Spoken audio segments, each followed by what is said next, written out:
There's Danny Flexon here for Seconds Out. Delighted to be joined by my good friend Sam Jones. Sam, how you doing? What's new with you?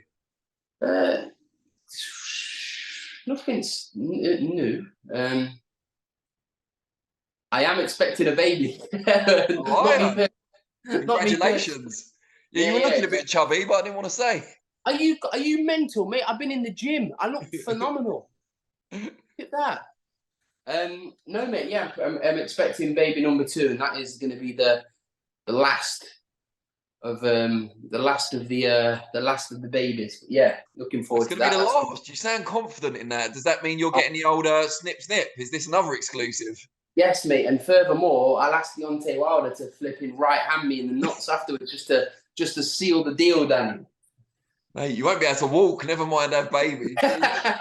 He won't just secure the deal. Yeah, take it off. Yeah. Well, you've seen what he does to mascots, mate. He takes his work seriously. Well, Yeah. congratulations. That's great news. When's the next one due? She's due next week. The day before the day before Jack's fight, which is going to be interesting. What work versus family? What I assume you will Yeah, pick I'm hoping. family, I'm hoping. Sam. I'm hoping. I'm hoping baby girl lands this weekend would be ideal. Preferably after the Katie Taylor Chantelle Cameron fight, so I can watch that. No, but preferably this weekend she gets here. Have you been saying this sort of stuff to your missus? Like, yeah, I hope it's this weekend. That'd be ideal for me, and that kind of thing. Yeah, I'm yeah. sure she'd Get be it. really sympathetic. Yeah, come on, get cracking, get cracking. Yeah, it doesn't. Yeah, we both know it don't work like that. But in an ideal scenario, that would Spicy be the food. I mean, I base all this on an episode of Friends, but I think it's what spicy food, spicy. sex helps apparently. With your missus, it can't be with someone else. Sorry, mate. Where on earth is this going? I'm just trying to remember the Friends episode while we're doing it. But anyway, let's get into boxing before I get us both in trouble. I've definitely heard spicy food, but yeah, let's. I'm sure the Seconds Out viewers don't want to hear about my my Your my spicy personal. anything. Yeah, my spicy anything exactly. Yeah. All right, well, let's get to boxing. You mentioned there that ideally you'd like to see the Katie Taylor Chantelle Cameron fight. I'm sure you're not alone in that. Huge Yeah. fight, two undisputed world champions clashing on Saturday night in Dublin. First major fight south of the border over there for over a decade. And Yeah. Katie Taylor's first homecoming fight as well as a pro. Just amazing spectacle. What are you expecting to see? Listen, first and foremost, Katie Taylor, for me, there's a lot of talk about who's this and that.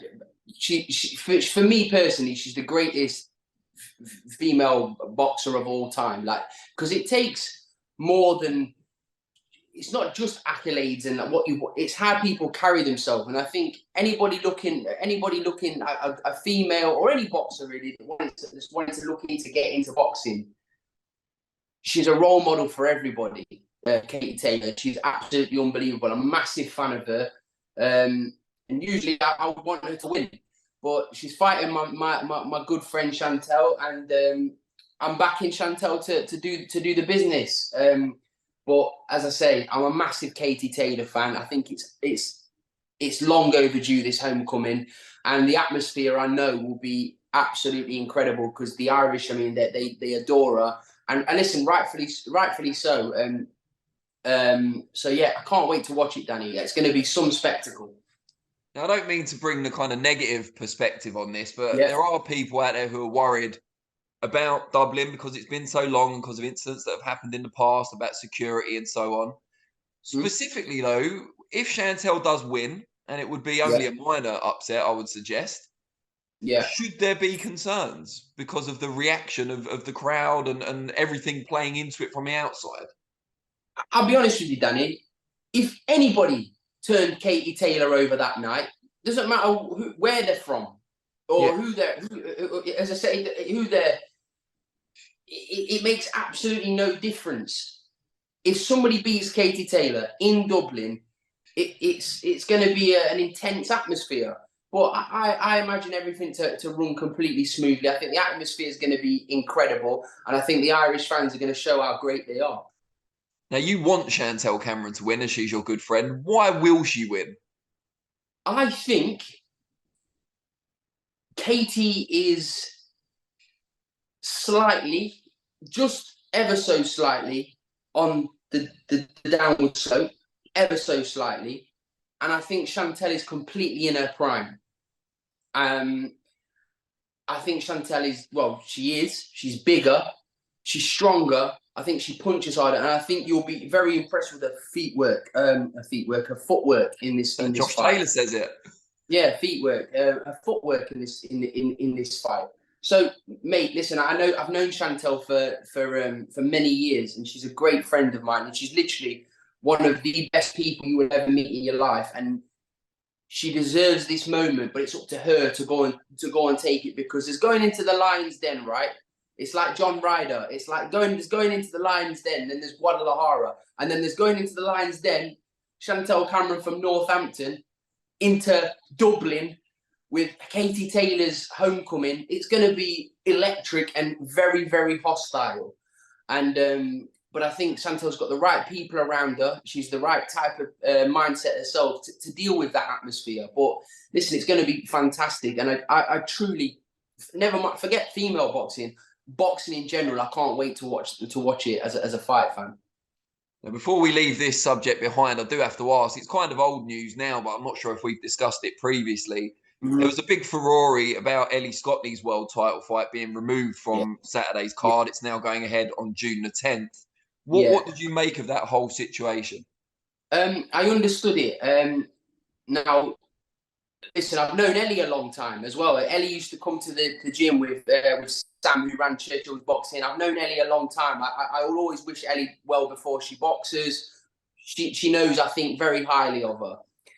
But due to listen, I know people are going to say that she's boxed on the same cards, but Chantelle used to come to the gym when I used to be at David A's gym with Joe in tears. I swear on my life on this, yeah. Bags under her eyes, tears, in clearly stressed of whatever went on in that gym. I don't want to go into depth, because I think it's old news. I don't want to kind of reignite, because it's unnecessary. Ellie trains with Shane. Shane no longer trains Chantelle, but Chantelle doesn't want that guy or that specific family around her in her biggest night. And her management, or and maybe Eddie could. I know I saw Shane kind of digging him out a little bit, saying Eddie didn't want to. I can't remember what he said on his interview, but didn't want to do the dirty work. Didn't want to do the dirty work. Maybe Eddie could have.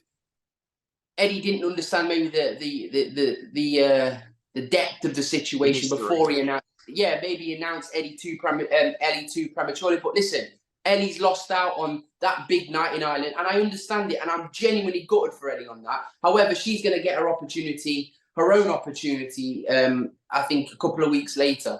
But, mate, that's what I know about the situation as a fact. Chantelle was very distressed and upset, in tears a lot of the time to me. She used to come to the gym, and as I say, many people will vouch for that.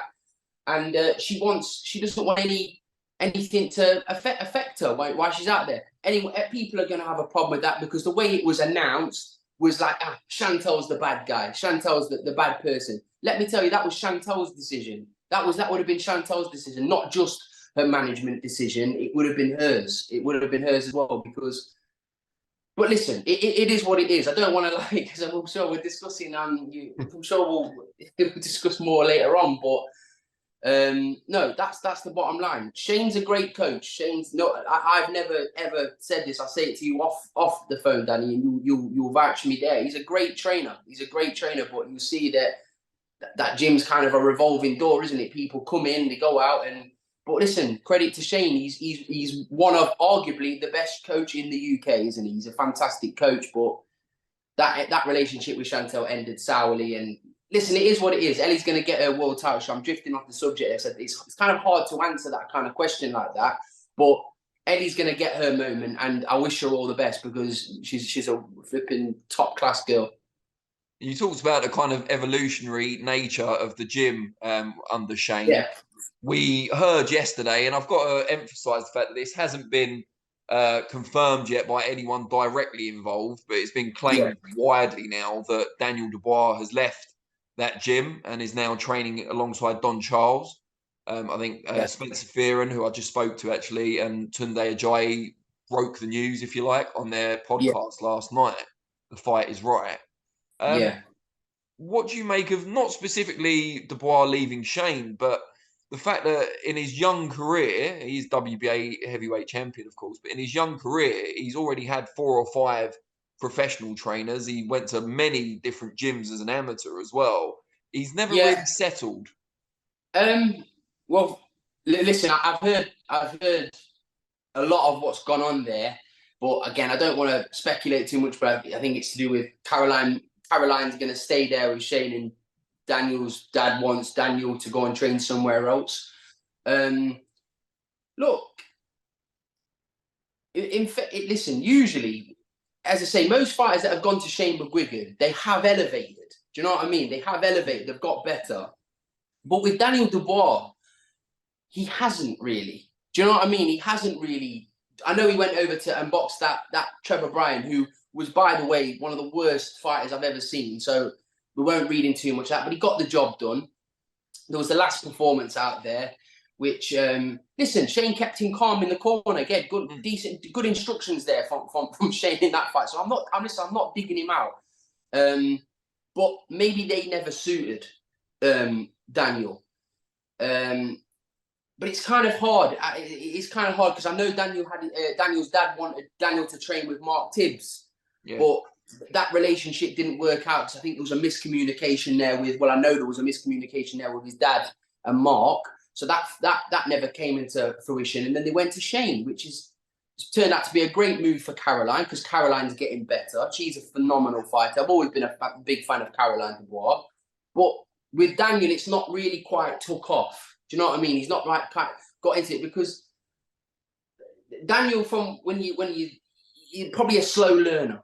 Bit of a slow learner. So again, if they've gone to Don Charles and they think that's a great move, I mean, it's if you go for like what's proven, like what can Don Charles kind of teach Daniel that Shane isn't? Do you understand what I mean? I'm not sure about that move, but I'm not Daniel's manager, nor am I his dad. So I'm just giving my opinion. I just think maybe Shane needed a bit more time with Daniel on that one.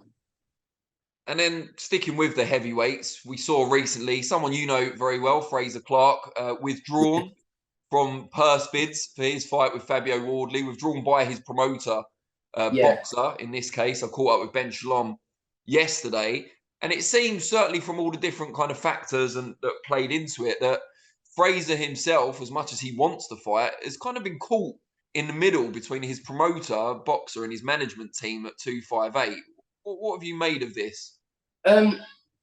It's been shit, to be honest with you, Danny. Because again, I'm good pals with Frazer. I've known Frazer a long time.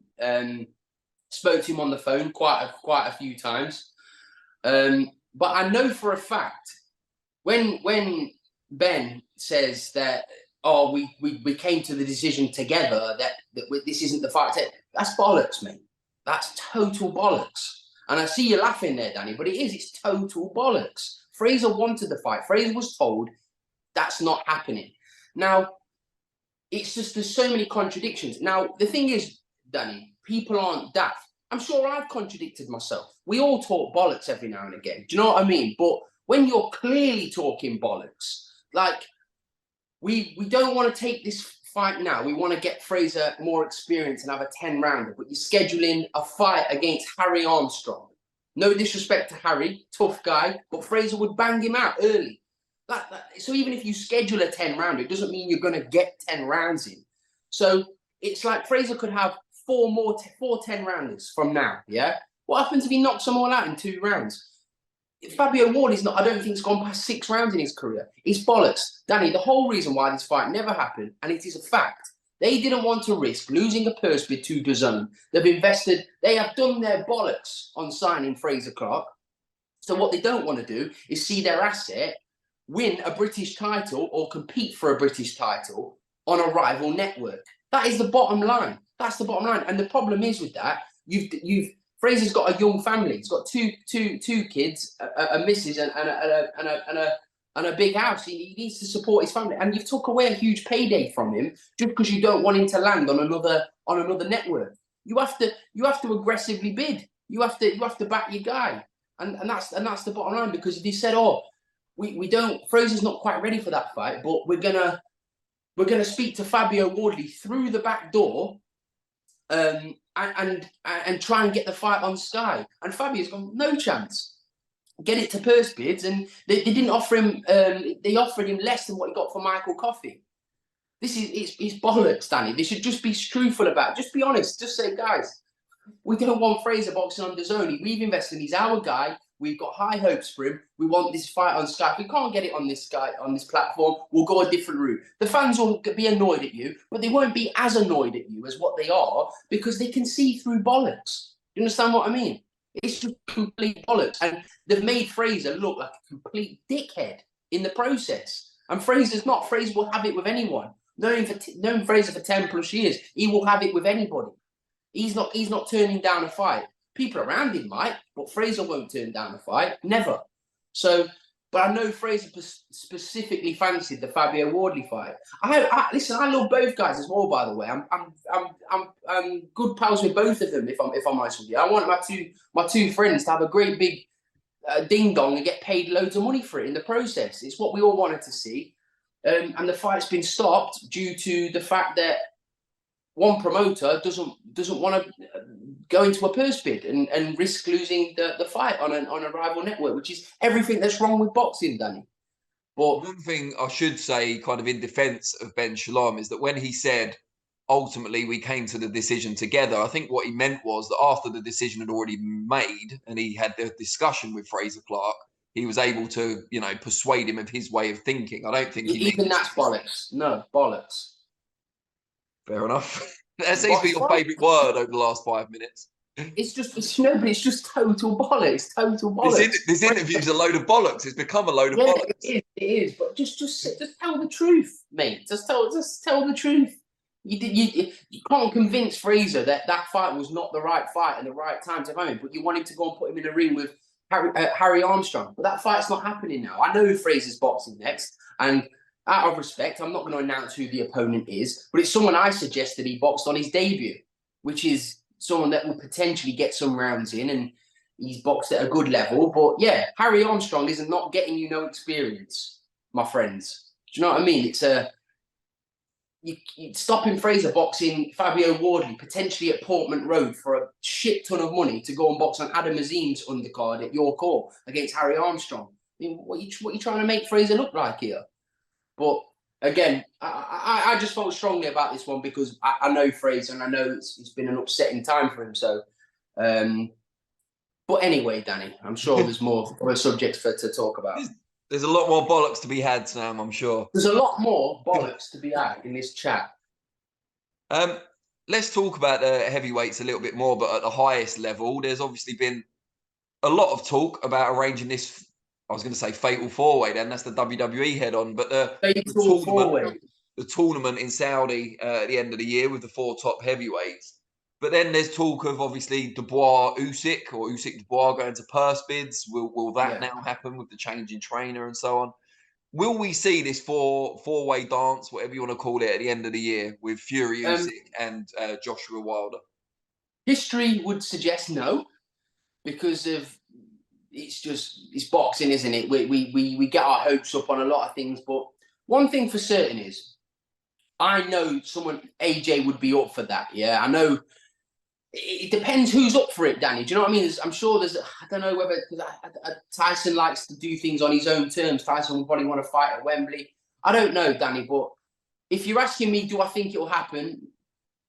No, I don't. But do I want it to happen? My God, I would go. I would go as a fan to watch it if that night happened. If AJ boxed Wilder and Usyk boxed Fury and the winner met next year, that'd be just incredible. So.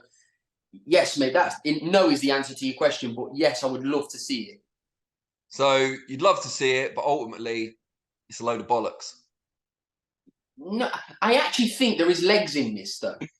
This isn't bollocks. I actually think there's legs in it. And listen, Prince Khalid, Skills Challenge, they put on big nights of boxing, don't they? They doesn't happen very often. It's like a solar eclipse. It doesn't happen very often. When it does, it's special. So let's see, and let's hope to God it does happen.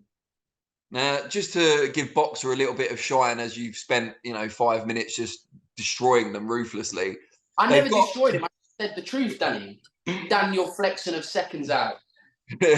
First of my name. Yeah, they've got a couple of big ones coming up, and I want to get your predictions on those. One is Lawrence Okoli against his former gym mate, Chris Billam-Smith. Keep going back to that gym somehow. Yeah.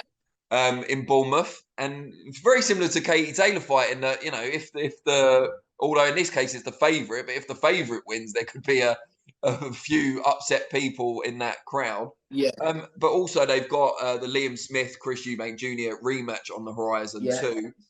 What are your predictions for those two fights? Yeah, two great nights of boxing. Two really, really good nights of boxing. I know they've had a big dropout though. I was looking forward to the Chamberlain Lawal fight. Oh, for the British, yeah.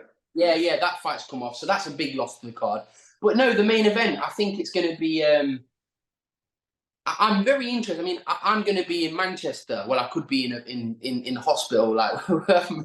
So, yeah, who knows? But, yeah, my plan is to be in Manchester to watch Jack Catterall next week, his first fight in months. But, no, I am going to have I'm definitely going to record it because... Lawrence, I'm a big fan of. I think Lawrence knocked Chris Billam-Smith out, Danny. I think Billam-Smith is going to have a go because one thing about CBS, he's very strong, game as a badger, and Shane will have him. It's the tactics. Healthy as a trout. Yeah, listen, there's no better coach to probably teach someone to fight Lawrence because he's had him in the gym for a good while and he's watched him spar. So it's a big asset to have Shane in his corner for this fight for Chris Billam-Smith. But I just don't think it's going to be enough. I think Lawrence he's like a tarantula, isn't he, Lawrence? He can. We know with Lawrence, he has the ability to absolutely stink the place out or knock you unconscious in 3 rounds. So it's you don't know with Lawrence, but I think I fancy Lawrence. I do fancy Lawrence in that fight. And then Eubank Jr. Smith. Eubank Jr. against Smith. I think it's going to be a much more competitive fight this time. I think it's going to be a much more competitive fight this time, but I still fancy Liam to win on points. Okay. Appreciate that, Sam, as always. We need to do this more often because it's been a while, hasn't it, this time around? Yeah, it's been a few, but yeah, looking forward to next week. And it's obviously a big week, but yeah, Jack Catterall's back. Can't wait to watch him. And we're in talks now to make a massive fight before the end of the year for Jack, so he's going to be involved. You got Regis that's come over. There's Ryan Garcia that's moved up to 140. Jack's game to fight any of these guys. So yeah, much exciting times. I'm sure it's all your missus can think about, mate. Yeah, absolutely, mate. Absolutely. Jack Catterall's fortunes. Yeah. Brilliant. I can't wait for her to watch this. You'll be in the hospital bed next to her. Yeah, probably. Brilliant. All right. Well, very best of luck, obviously, with Jack, but also with the baby coming as well. Yeah, nice one, mate. Appreciate it. Probably. Take care, mate. Take care. Bye-bye.